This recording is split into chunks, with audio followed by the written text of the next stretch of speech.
2 जुलाई को राष्ट्रभक्त संगठन एवं बुंदेलखंड समृद्धि विकास परिषद के केंद्रीय अध्यक्ष अंचल अरजड़िया के नेतृत्व में राहुल गांधी एवं असदुद्दीन ओवैसी की संसद सदस्य समाप्त करने की मना को लेकर राष्ट्रपति एवं लोकसभा अध्यक्ष संबोधित ज्ञापन जिलाधिकारी झांसी के माध्यम से दिया गया, जो निम्न है। राहुल गांधी द्वारा देश के मूल निवासी हिंदुओं के प्रति अपमानजनक टिप्पणी पर उनकी संसद सदस्यता समाप्त करने की मांग को लेकर राष्ट्रभक्त संगठन ने जिलाधिकारी के माध्यम से राष्ट्रपति को भेजे ज्ञापन में बताया कि संसद में राष्ट्रपति के अभिभाषण पर चर्चा में बोलते हुए राहुल गांधी ने हिंदुओं को आदतन हिंसा करने वाला, असत्य बोलने वाला, नफरत फैलाने वाला कहा है, जो कि संपूर्ण विश्व के 140 करोड़ हिंदुओं का अपमान है। उनका यह कृत्य हिंदुओं की भावनाओं को ठेस पहुंचाने वाला है। ऐसे कृत्य के लिए जनप्रतिनिधित्व अधिनियम 1951 की धारा 123 के तहत भ्रष्ट आचरण के अंतर्गत आता है, जिसमें झूठी जानकारी, धर्म, नस्ल, जाति, समुदाय या भाषा के आधार पर भारतीय नागरिकों के विभिन्न वर्गों के बीच घृणा, दुश्मनी की भावनाओं को बढ़ावा देना अथवा ऐसा प्रयास करना शामिल है।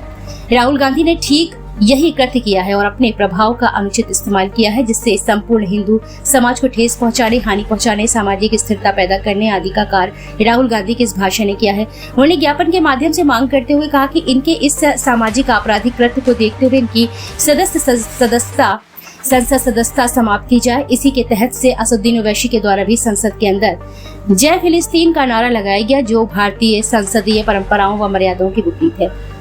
उन्होंने कहा कि इन्हीं ओवैसी को भारत माता की जय बोलने में शर्म आती है। पूर्व में सर्वोच्च न्यायालय ने भी RPA 1951 की धारा 123 की उपधारा 3 का हवाला देते हुए निर्णय सुनाया है कि धर्म निरपेक्ष गतिविधियों में धर्म का अतिक्रमण कठोरता से प्रतिबंधित है। उन्होंने कहा कि ऐसी स्थिति में हम दोनों के ही खिलाफ कार्यवाही करते हुए इन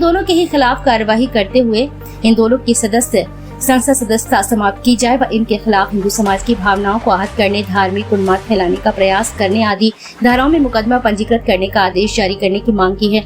इस अवसर पर प्रमुख रूप से सर्वेश पटेल, रामेश्वर गिरी, अर्पेश शर्मा, दीपक वर्मा, मनमोहन गोलू, मोनू प्रताप, आकाश कुशवाहा, चंदन रेकवार, दीपक कुशवाहा सहित कई लोग मौजूद रहे।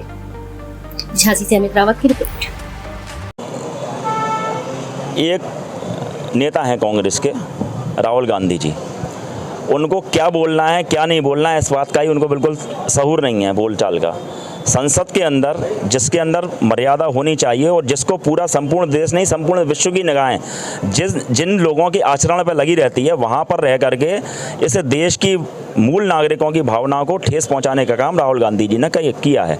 उन्होंने कहा हिंदू हिंसक है, जबकि हमारे इधर तो सर्वे संतु सुखना की भावना है, हिंसा का कोई काम ही नहीं है। उसके बाद में उन्होंने दूसरी बात कही कि नफरत फैलाता है हिंदू, और तीसरी बात उन्होंने कही कि असत्य भाषण करता है। तो ये तीनों ही काम हिंदू कभी नहीं करता है। जो करते हैं, जो उनका DNA है राहुल गांधी जी का, वो लोग करते हैं।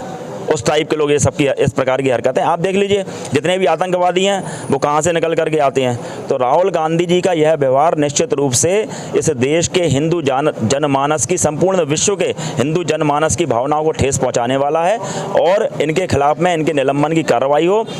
संसद अधिनियम 1951 की धारा 123 के तहत किसी भी धर्म की बात करना, किसी भी समुदाय की बात करना, भावनाओं को ठेस पहुंचाना, यह सब में आता है। इसके अंतर्गत हमने राष्ट्रपति महोदया को आज यहाँ से DM झांसी के माध्यम से ज्ञापन प्रेषित किया है और कहा है कि इनकी सदस्यता समाप्त हो। इसी तरह से आप असदुद्दीन ओवैसी जी को देख लीजिए, उनका क्या है कि वो लगातार ऐसे उलझुल बयान देते हैं जिससे कि जो है इस देश के अंदर कहीं ना कहीं दंगे भड़कने का काम हो। अभी भी उन्होंने कहा जय फिलिस्तीन, जबकि भारत माता की जय बोलने के लिए, वंदे मातरम कहने के लिए वो मना करते हैं, मंच से मना करते हैं। तो आप सोचिए, जो इस देश का अन्न खा रहे हैं, इस मिट्टी में पैदा हुए हैं और इस देश की मिट्टी का विरोध कर रहे हैं, तो ऐसे लोगों को क्या संसद सदस्य रहने का अधिकार है? इन दोनों की संसद सदस्यता खत्म हो, इनके खिलाफ में संबंधित धाराओं में मुकदमा कायम करा जाए। यह मांग आज हमने ओम बिरला जी से, जो संसद के हमारे लोकसभा के अध्यक्ष जी हैं, उनके नाम प्रेषित ज्ञापन किया है, और राष्ट्रपति महोदया के नाम झांसी जिलाधिकारी के माध्यम से राष्ट्रभक्त संगठन और बुंदेलखंड विकास परिषद, साथ ही साथ संघ सुरक्षा परिषद, इन सभी के माध्यम से